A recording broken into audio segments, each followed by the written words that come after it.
Welcome back to the show, ladies and gentlemen. This is C.R. Saper here. Listen, today I want to talk to you a little bit about language and go on a bit of diatribe.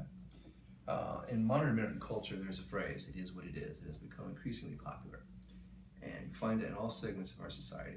Any number of people use it as this kind of assertion of grand wisdom or kind of defeatism in the face of unconquerable, insurmountable, or immutable events. Well, you can be defeated if you want. But no events are unconquerable, insurmountable, or immutable. In fact, the very essence of life as we understand it here in this dimension, this reality, this universe is change. Now, what does that tell us? It kind of tells us that if you're just saying that it exists, A, you're not saying anything, and B, you're probably not paying attention. Well, that's what it means.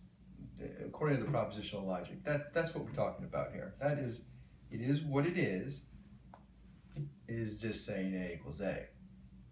How impressive is that, to just say A equals A?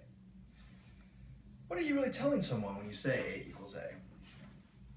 Not much. Language is all about expressing our opinions, our thoughts, and our motives and desires about the world to other people so that we can change the world. Language changes the world. It very much does. It totally does. It's in fact one of the only things that does.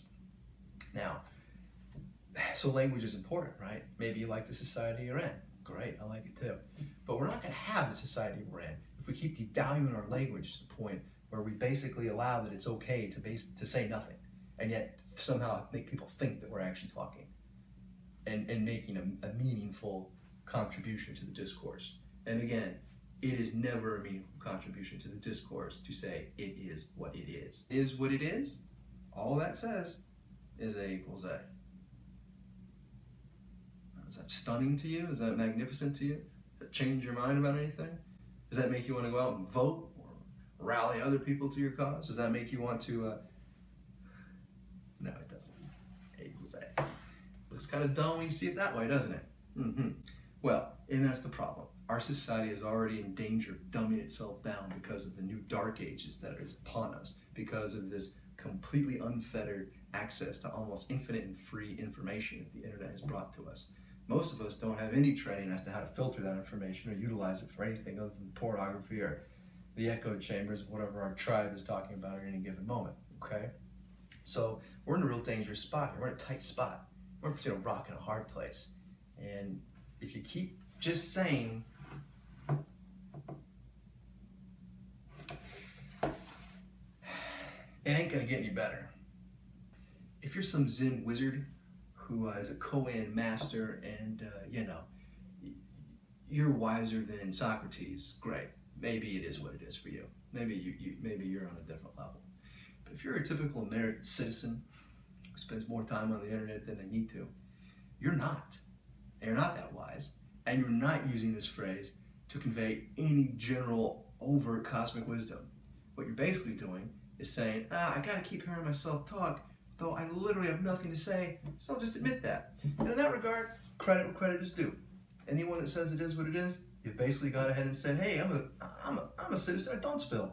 I got no opinion here. I got no fish in the pond. I got no horse in the race. I got no cards on the table. I don't fucking care. I don't fucking matter. I'm literally a non-entity because all I can say is that entities still exist.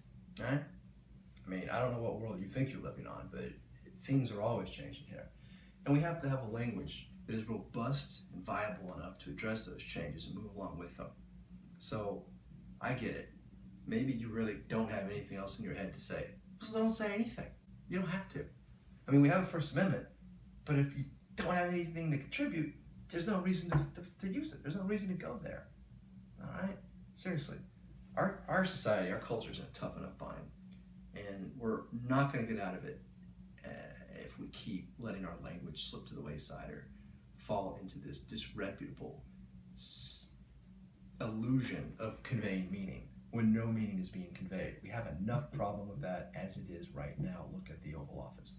One man's opinion. Opinion. See? The world, an event, an opinion about it. It isn't what it is. It is exactly that it sucks when people keep using dumb phrases that make them seem stupid, permeate that through the culture, and thus we train our children in the next generation that it's okay to be stupid, right? And that's what you're doing when you say it is what it is. Listen to me. So, people, listen, Americans, citizens, friends, family, people I've never met, stop using the phrase it is what it is. Unless the only thing you want to convey to the world is that you are in fact a freaking idiot. Because that's a good way to do it. It's one of the best ways to do it. Otherwise, actually try to say something. Say something meaningful. It's not hard. Just look at any comment section on the internet. All right, guys. This has been C.R. Staper with his fantastic web series, One Man's Opinion. Throwing a little diatribe your way. Like it? Like a little diatribe? A little more diatribe in your diet? A little more diatribe? Want to keep it coming? Diatribes. There you go. All right. I'm very excited about this one. Can anyone tell? What else we got? Do better.